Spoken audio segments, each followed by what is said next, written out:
കഴിഞ്ഞ പഞ്ചായത്ത് കമ്മിറ്റി കൂടിക്കൊണ്ടിരിക്കുമ്പോൾ അതിൽ കൊരട്ടിയിലെ വികസനം നടത്തുന്നതിന് വേണ്ടി കൊരട്ടി ജംഗ്ഷനിൽ പുറമ്പോക്ക് സ്ഥലം കയ്യേറിയിട്ടുണ്ടെങ്കിൽ അത് ഒഴിപ്പിക്കണം എന്നുള്ളൊരു ചർച്ച വന്നു. ആ ചർച്ചയുടെ ഭാഗമായിട്ട് അത്തരത്തിൽ പുറമ്പോക്ക് സ്ഥലം കിട്ടുകയാണെങ്കിൽ നമുക്ക് ആയുർവേദ ആശുപത്രി, ഹോമിയോ ആശുപത്രി ഒക്കെ കൊരട്ടി ജംഗ്ഷനിലേക്ക് മാറ്റിയാൽ കൊരട്ടിയിലെ മുഴുവൻ ജനങ്ങൾക്കും ആ അറ്റത്തേക്കോ ഈ അറ്റത്തേക്കോ വരേണ്ട ആവശ്യമില്ല. കൊരട്ടി ജംഗ്ഷനിൽ വന്ന്, നമുക്കറിയാം പാവങ്ങളാണ് ഇത്തരത്തിലുള്ള ആശുപത്രികളെ കൂടുതൽ ആശ്രയിക്കുന്നത്. അവർക്ക് കൊരട്ടി ജംഗ്ഷനിൽ വന്നാൽ ബസ് ഇറങ്ങിയാൽ അവിടെ തന്നെ അത് സാധ്യമാക്കിക്കൊണ്ട് ഹോസ്പിറ്റലിലേക്ക് സാധ്യമാക്കിക്കൊണ്ട് അവർക്ക് തിരിച്ചു പോകാം. ഇത് പാവം വയസ്സായ ആളുകളൊക്കെ അവിടെ ഇറങ്ങിയിട്ട് ഒന്നില്ലെങ്കിൽ ചിലപ്പോൾ കാശുണ്ടാവില്ല, അപ്പം നടന്നു വരേണ്ടി വരും, അല്ലെങ്കിൽ ഓട്ടോറിക്ഷ വിളിച്ച് വരേണ്ടി വരും. അപ്പൊ അത്തരത്തില് സ്ഥലം ലഭ്യമാണെങ്കിൽ നമുക്കത് ചെയ്യണമെന്ന് നമ്മളൊരു ചർച്ചയിലുണ്ടായിരുന്നു. അപ്പൊ അത്തരത്തിലുള്ള ചർച്ച വന്നപ്പോൾ ഇപ്പോ BJP-യുടെ പാർട്ടി ഓഫീസ് ഇരിക്കുന്ന സ്ഥലം, CITUകാർ ഇരിക്കുന്ന സ്ഥലം, ഓട്ടോറിക്ഷ തൊഴിലാളികൾ ഇരിക്കുന്ന സ്ഥലം ഒരു കാരണവശാലും നമ്മൾ അവിടെ ഒഴിപ്പിക്കണം എന്നുള്ളതല്ല. കൊരട്ടിയിലെ ജാതി മത രാഷ്ട്രീയങ്ങൾക്ക് അതീതമായി കൊരട്ടിയിലെ മുഴുവൻ ജനങ്ങൾക്കും ഉപകാരപ്രദമാവുന്ന ഒരു സ്ഥലമാണത്. അത് അവരുടെ ആരും സ്ഥലമല്ല. അപ്പൊ അത് കിട്ടുകയാണെങ്കിൽ നമുക്ക് അവിടെ കെട്ടിടം പണിയാൻ പഞ്ചായത്തിന്റെയോ അല്ലെങ്കിൽ ബ്ലോക്ക് പഞ്ചായത്ത്, ജില്ലാ പഞ്ചായത്തിന്റെ MLA ഫണ്ടോ അല്ലെങ്കിൽ കേന്ദ്ര ഗവൺമെന്റ് തന്നെ ഇപ്പോ സ്ഥലമുള്ള തദ്ദേശ സ്വയംഭരണ സ്ഥാപനങ്ങൾക്ക് ഫണ്ട് അനുവദിക്കാം വികസന പ്രവർത്തനങ്ങൾക്ക് വേണ്ടി എന്ന് പറഞ്ഞിട്ടുണ്ട്. അപ്പൊ അത് പ്രസിഡന്റ് പറഞ്ഞപ്പോഴാണ് നമ്മൾ ഇതിനെക്കുറിച്ചൊരു അഭിപ്രായം പറഞ്ഞത്. അപ്പോ അതിന്റെ പേരിൽ വൈസ് പ്രസിഡന്റ് BJP-യുടെ പാർട്ടി ഓഫീസ് ഒഴിപ്പിക്കാൻ നോക്കി എന്ന് പറയുന്നത് യാഥാർത്ഥ്യങ്ങൾക്ക് നിരക്കാത്തതാണ്. ഇന്ന് കൊരട്ടി ഗ്രാമപഞ്ചായത്തില് ഇന്ന് അവർക്ക് പ്രതിഷേധ ധർണയുണ്ടായിരുന്നു. അതിൽ ഫ്ലെക്സിൽ വെച്ചിരുന്നത് റോഡിന്റെ ശോചനീയാവസ്ഥ പരിഹരിക്കുക, ഫണ്ട് വെട്ടിച്ചുരുക്കിയത് പരിഹരിക്കുക എന്നൊക്കെ ആയിരുന്നെങ്കിലും അവരുടെ പ്രസംഗത്തിൽ ഉടനീളം വൈസ് പ്രസിഡന്റ് ജോബി മാനുവൽ സൂക്ഷിക്കണം, ഇത് ഞങ്ങളുടെ വലിയ പാർട്ടിയാണ്, ഞങ്ങളെ ശരിക്കും അറിയില്ല, ആ രീതിയിലുള്ള ഒരു ഭീഷണിയുടെ സ്വരത്തിലാണ് അവർ പ്രസംഗിച്ചത്. അപ്പൊ തീർച്ചയായിട്ടും ഞാനൊരു കാര്യം പറയാം, BJP-യുടെ മുന്നിലൊന്നും അങ്ങനെ പേടിക്കുന്ന ആളല്ല ഞാൻ. തീർച്ചയായിട്ടും ഞങ്ങളൊക്കെ വളർന്നു വന്ന പ്രസ്ഥാനം അങ്ങനെയല്ല. നമുക്കറിയാം മഹാത്മാഗാന്ധി, ഈ രാജ്യത്തിന് വേണ്ടി ജീവൻ കൊടുത്ത ആളാണ് മഹാത്മാഗാന്ധി. ഇന്ദിരാഗാന്ധി, രാജീവ് ഗാന്ധി, അവരുടെ പിന്മുറക്കാരനായിട്ടാണ് ഞങ്ങളൊക്കെ ഈ രാഷ്ട്രീയ പ്രസ്ഥാനത്തിൽ വളർന്നു വന്നത്. തീർച്ചയായിട്ടും ഒരു ഭീഷണിയുടെ മുന്നിലും, ഒരു BJP അല്ല, ഒരു ഭീഷണിയുടെ മുന്നിലും കൊരട്ടി ഗ്രാമപഞ്ചായത്തിലെ ജനങ്ങൾ ഞങ്ങളെ ജയിപ്പിച്ചിട്ടുണ്ടെങ്കിൽ തീർച്ചയായിട്ടും കൊരട്ടി ഗ്രാമപഞ്ചായത്തിലെ ജനങ്ങൾക്ക് വികസനം നടത്താൻ എന്തൊക്കെ ഞങ്ങളെ കൊണ്ട് ചെയ്യാൻ പറ്റുമോ അതൊക്കെ ഞങ്ങൾ ചെയ്യും. അത് പേടിപ്പിച്ചും ഭീഷണിപ്പെടുത്തി ഞങ്ങൾ പിന്തിരിപ്പിക്കാൻ നോക്കിയാൽ അതിന്റെ മുന്നിൽ അടിയറവ് പറയുന്ന ആളുകളല്ല ഞങ്ങൾ എന്നാണ് എനിക്ക് ഈ കാര്യത്തിൽ BJP-യോട് പറയാനുള്ളത്. എല്ലാവർക്കും നമസ്കാരം. തദ്ദേശഭരണ സംവിധാനങ്ങളിലെ ജനപ്രതിനിധികൾക്ക് തങ്ങളുടെ വാർഡുകൾ, തങ്ങളുടെ ജനവിഭാഗങ്ങൾ എന്നിവരോട് വലിയ കടപ്പാടും അതുപോലെ തന്നെ ഉത്തരവാദിത്വവുമുള്ള ഒരു കാലഘട്ടത്തിലൂടെയാണ് നമ്മൾ സഞ്ചരിച്ചുകൊണ്ടിരിക്കുന്നത്.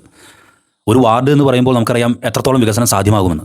എന്നാൽ വാർഡുകൾ ചേരുന്ന ഒരു ഗ്രാമപഞ്ചായത്ത് സംവിധാനങ്ങളിലൊക്കെ തന്നെ ഓരോ വാർഡിലെ വികസന സാധ്യതകളും അതുപോലെ തന്നെ ഇടപെടലുകളും ഒക്കെ തന്നെ ജനപ്രതിനിധികൾ ഏറ്റവും കൂടുതൽ ഊന്നൽ കൊടുക്കേണ്ട സംഭവമാണ്. അതൊരു റോഡിൻ്റെ കാര്യമായിരുന്നാലും, കലുങ്കിൻ്റെ കാര്യമായിരുന്നാലും, തോടിൻ്റെ കാര്യമായിരുന്നാലും, ഇത് നാടിൻ്റെ വികസന സാധ്യത കണ്ടിട്ട് വേണം രാഷ്ട്രീയം മറന്നുകൊണ്ട് തീർച്ചയായിട്ടും അതിൽ ഇടപെടാൻ. കൊരട്ടി ഗ്രാമപഞ്ചായത്തിലെ വൈസ് പ്രസിഡന്റ് കൂടിയായിട്ടുള്ള, കലാകാരനും കൂടിയായിട്ടുള്ള ജോബി ഇമ്മാനുവൽ ഇന്ന് വളരെ വിഷമത്തോടു കൂടി ഒരു കാര്യം അദ്ദേഹം ജെഫേസ് മീഡിയയ്ക്ക് അനുവദിച്ച പ്രത്യേക അഭിമുഖത്തിൽ സൂചിപ്പിച്ചു. കൊരട്ടി ഗ്രാമപഞ്ചായത്തിൽ എന്നല്ല, എല്ലാ ഗ്രാമപഞ്ചായത്തുകളിലും തദ്ദേശഭരണ സംവിധാനങ്ങളെയും ജനപ്രതിനിധികളെ തെരഞ്ഞെടുക്കുന്നത് ഒരു രാഷ്ട്രീയ സംവിധാനത്തിലൂടെ തന്നെയാണ്. പക്ഷേ ജനപ്രതിനിധികളായി കഴിഞ്ഞാൽ അവർ ജനങ്ങളുടെ ജനപ്രതിനിധികളാണ്. രാഷ്ട്രീയം നോക്കാതെ ഓരോ നാടിൻ്റെയും വികസന പ്രവർത്തനങ്ങൾക്ക് മുൻതൂക്കം കൊടുത്തുകൊണ്ടുള്ള ഇടപെടലുകളാണ് ഓരോ ജനപ്രതിനിധിയും ചെയ്യേണ്ടത്. ആരുടെയും പാർട്ടി ഓഫീസുകൾ പൊളിച്ചു മാറ്റാനല്ല കൊരട്ടി ഗ്രാമപഞ്ചായത്തിലെ വൈസ് പ്രസിഡന്റും ഗ്രാമപഞ്ചായത്ത് പ്രസിഡന്റും ജനപ്രതിനിധികൾ നിലകൊള്ളുന്നത്. നാടിൻ്റെ വികസനമാണ് നമ്മുടെ മുന്നിൽ. ഇത് അദ്ദേഹം പറയാനായിട്ടുള്ള ഒരു കാരണം എന്ന് പറയുന്നത്, കഴിഞ്ഞ ദിവസം കൊരട്ടി പഞ്ചായത്ത് കമ്മിറ്റി യോഗത്തിൽ പഞ്ചായത്ത് പ്രസിഡന്റ് കൂടിയായിട്ടുള്ള ലീല സുബ്രഹ്മണ്യൻ ഒരു പ്രത്യേക കാര്യം എടുത്തു പറയുകയുണ്ടായി. ഈ സ്ഥലമുള്ള തദ്ദേശഭരണ സംവിധാനങ്ങൾക്ക് കേന്ദ്ര ഗവൺമെൻറ്റിൻ്റെ പ്രത്യേക പദ്ധതികളുണ്ട്. അപ്പോൾ അങ്ങനെ വന്നപ്പോഴാണ് വൈസ് പ്രസിഡന്റ് കൂടിയായ ജോബി ഇമ്മാനുവൽ നമ്മുടെ കൊരട്ടി ഗ്രാമപഞ്ചായത്ത് ജംഗ്ഷനുകളിൽ അതുപോലെ തന്നെ സ്ഥലങ്ങളിലൊക്കെയുള്ള പുറമ്പോക്കുകൾ ഏറ്റെടുത്ത് കഴിഞ്ഞാൽ അവിടെ കുറേയും കൂടി വികസന സാധ്യതകൾ നടപ്പിലാക്കാൻ സാധിക്കും. പ്രത്യേകിച്ച് പഞ്ചായത്തിൻ്റെ പരിസരങ്ങളിലുള്ള ആയുർവേദ ഹോസ്പിറ്റൽ, ഹോമിയോപ്പതി ഹോസ്പിറ്റലൊക്കെ തന്നെ നമ്മുടെ കൊരട്ടി ജംഗ്ഷനിലേക്ക് നീക്കിക്കഴിഞ്ഞാൽ ആളുകൾക്ക് കുറേ കൂടി വരാനായിട്ടുള്ള സൗകര്യം കുറച്ചും കൂടി കൂടുതലായിരിക്കും. ഇപ്പോൾ തന്നെ പ്രാഥമിക ആരോഗ്യ കേന്ദ്രം സ്ഥിതി ചെയ്യുന്നത് 4 കെട്ടിലാണ്. കൊരട്ടി ഗ്രാമപഞ്ചായത്തിൻ്റെ കിടപ്പെന്ന് പറഞ്ഞാൽ ഹൈവേക്ക് കിഴക്കും പടിഞ്ഞാറുമായിട്ട് കിടക്കുന്ന സ്ഥലങ്ങളാണ്. ചെറ്റാരിക്ക് ഭാഗത്തുള്ള ആൾക്ക് ഒരു പ്രാഥമിക ആരോഗ്യ കേന്ദ്രത്തിൽ കൊരട്ടി ഗ്രാമപഞ്ചായത്തിന് പോകണമെങ്കിൽ 4 കെട്ടിലേക്ക് പോകണം, അല്ലെങ്കിൽ കട്ടപ്പുറത്തുള്ളവർക്ക്, ആറ്റപ്പാടത്തുള്ളവർക്ക്. അപ്പോൾ ഇത് തീർച്ചയായിട്ടും ഇനിയുള്ള നാളുകളിൽ വികസനം കുറേയും കൂടിയും ഗ്രാമപഞ്ചായത്തിൻ്റെ സെൻട്രലൈസ് ചെയ്തുള്ള സ്ഥലങ്ങളിലേക്ക് വരണം എന്നുള്ളൊരു കാര്യം ഊന്നിക്കൊണ്ടാണ് ജോബി ഇമ്മാനുവൽ എന്ന വൈസ് പ്രസിഡന്റ് ഈ കാര്യം പഞ്ചായത്ത് കൗൺസിലിൽ ഉന്നയിച്ചത്. ഇതിൽ LDF-ൻ്റെ പാർലമെൻ്ററി പാർട്ടി ലീഡറായിട്ടുള്ള KC ജയരാജ് പൂർണ്ണ സപ്പോർട്ടാണ് കൊടുത്തത്. അതിന് കാരണം എന്ന് പറയുന്നത്, ഈ പുറമ്പോക്ക് സ്ഥലം എന്ന് പറയുമ്പോൾ നമ്മുടെ ഹൈവേയോട് ചേർന്ന് ഭാരതീയ ജനതാ പാർട്ടിയുടെ പാർട്ടി ഓഫീസ് അടക്കം CITUവിൻ്റെ ഓഫീസ് അടക്കം ഒക്കെയുള്ള നിലകൊള്ളുന്ന സ്ഥലം കിട്ടുകയാണെങ്കിൽ അവിടേക്ക് ഈ പറയുന്ന ഹോസ്പിറ്റൽ സംവിധാനങ്ങൾ, ഈ ആയുർവേദ ആശുപത്രി, ഹോമിയോപ്പതി ആശുപത്രിയൊക്കെ മാറ്റാനും ഏതെങ്കിലും MLA ഫണ്ടോ അല്ലെങ്കിൽ ജില്ലാ ഫണ്ടോ ഇനി കേന്ദ്ര ഫണ്ടോ ഒക്കെ ഉപയോഗിച്ച് അവിടെ ഒരു നല്ല ഒരു കെട്ടിട സംവിധാനം കൊണ്ടുവന്ന് ഇതൊക്കെ അങ്ങോട്ട് മാറ്റാൻ സാധിക്കും. അതുകൊണ്ടാണ് അദ്ദേഹം അങ്ങനെ പറഞ്ഞത്. ഇതിന് പൂർണ്ണ പിന്തുണയാണ് LDF-ൻ്റെ പാർലമെൻ്ററി പാർട്ടി ലീഡർ നൽകിയത്. നാടിൻ്റെ വികസനത്തിന് വേണ്ടി ഞങ്ങളുടെ അങ്ങനെ ഒരു സ്ഥലം കൊടുക്കാൻ ഞങ്ങളുടെ പാർട്ടിക്ക് വേറെ പ്രശ്നങ്ങളൊന്നുമില്ല എന്ന് KC ജയരാജ് LDF-ൻ്റെ പാർലമെൻ്ററി പാർട്ടി ലീഡർ പറയുകയുണ്ടായി.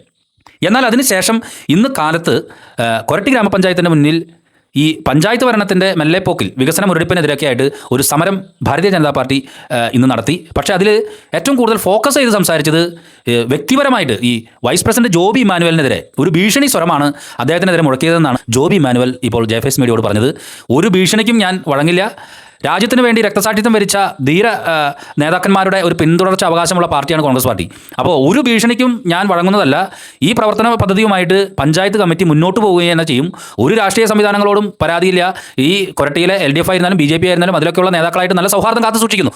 പക്ഷേ നാടിൻ്റെ വികസനത്തിന് വേണ്ടി ഇങ്ങനെ ഒരു ഇടപെടൽ കൃത്യമായിട്ട് തന്നെ അത് മുന്നോട്ട് കൊണ്ടുപോകും.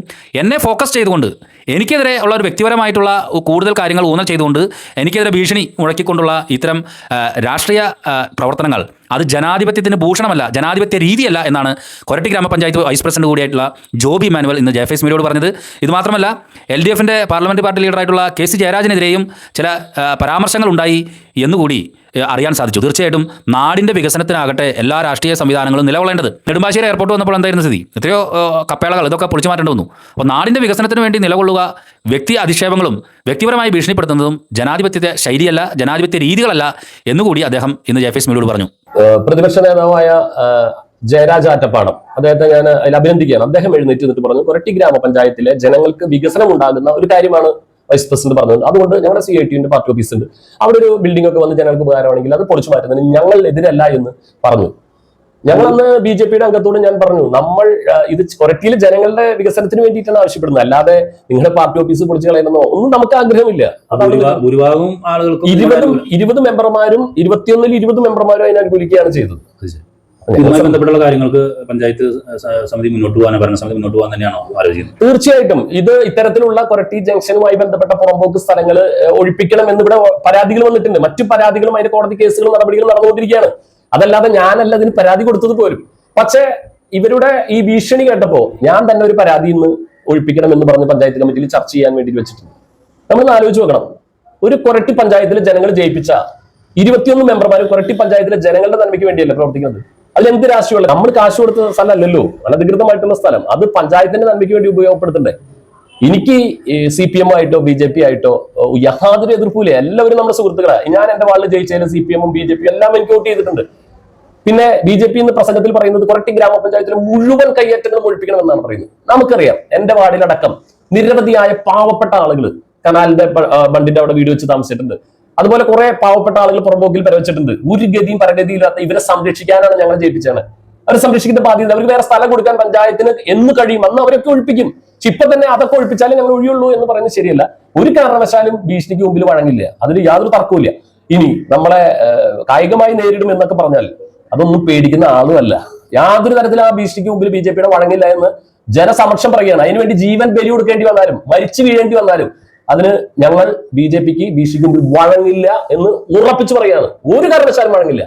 BJP അംഗം സുരേഷ് അടക്കം നമ്മൾ വളരെ സ്നേഹത്തോടെ കാണുന്ന ആളാണ്, നമുക്കതൊന്നുമില്ല. പക്ഷെ രാഷ്ട്രീയമായിട്ട് ഞങ്ങൾ കുറെ ആളുകൾ നേരിട്ടിട്ടുണ്ട്, ഇതിന് വലിയ വില കൊടുക്കേണ്ടി വരുമെന്ന് പറഞ്ഞാൽ കൂടി വന്ന എന്നെ കൊന്നു കളയുന്നതായിരിക്കും പറഞ്ഞത്. അതിന്റെ മുമ്പിൽ പേടിക്കാൻ എനിക്ക് തൽക്കാലം നിവൃത്തിയില്ല. തത്വത്തിൽ ഈ കൊരട്ടി പഞ്ചായത്തിന്റെ വികസന മുരടിപ്പിനെതിരെ വെച്ച സമരം വ്യക്തിപരമായി പോയി എന്നാണ് അങ്ങയുടെ ഏറ്റവും വലിയ പ്രധാനപ്പെട്ട. ഞാൻ മുഴുവൻ പ്രസംഗം കേട്ടില്ല, കാരണം ഓപ്പറേഷൻ തണ്ടറിന്റെയും ഓപ്പറേഷൻ തൂഫാനിന്റെയും ഭാഗമായിട്ട് പോലീസും എക്സൈസും പഞ്ചായത്തും ഹെൽത്തും കൂടി സംയുക്തമായിട്ട് സ്കൂളിന്റെ 100 മീറ്റർ ചുറ്റളവിനുള്ളിൽ ഒരു കടകളിലെ ബോധവൽക്കരണം ഉണ്ടായിരുന്നു. അതിന്റെ ഭാഗമായിട്ട് പോണ്ടി വന്നു.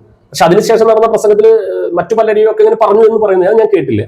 അപ്പൊ തീർച്ചയായിട്ടും ഞാൻ പറയുന്നത് ഇത്രയേ ഉള്ളൂ. നമ്മൾ കൊരട്ടി ഗ്രാമപഞ്ചായത്തിലെ 21 മെമ്പർമാരും, അത് ഏത് രാഷ്ട്രീയ പാർട്ടിയൊക്കെ ജയിപ്പിച്ചത് കൊരട്ടിയിലെ ജനങ്ങൾക്ക് ഒരു നന്മ ഉണ്ടാകാൻ, കൊരട്ടിക്ക് വികസനം ഉണ്ടാകാൻ വേണ്ടിയിട്ടാണ്. അപ്പൊ അതിനു വേണ്ടിയിട്ടല്ലേ നമ്മൾ നിലകൊള്ളുന്നത്. എന്റെ പാർട്ടി പോലും വികസനത്തിനെതിരെ നിന്നാൽ അത് ചൂണ്ടിക്കാണിച്ച പാരമ്പര്യമാണ് എനിക്കുള്ളത്. കാരണം തീർച്ചയായിട്ടും എന്റെ പാർട്ടിക്ക് തെറ്റുപറ്റിയാൽ തെറ്റാണെന്ന് ചൂണ്ടിക്കാണിച്ചിട്ടുണ്ട്, ഇനിയും അതുണ്ടാവും. നമ്മളിത് ഭീഷണിയുടെ പുറത്തൊന്നും പറഞ്ഞതല്ല.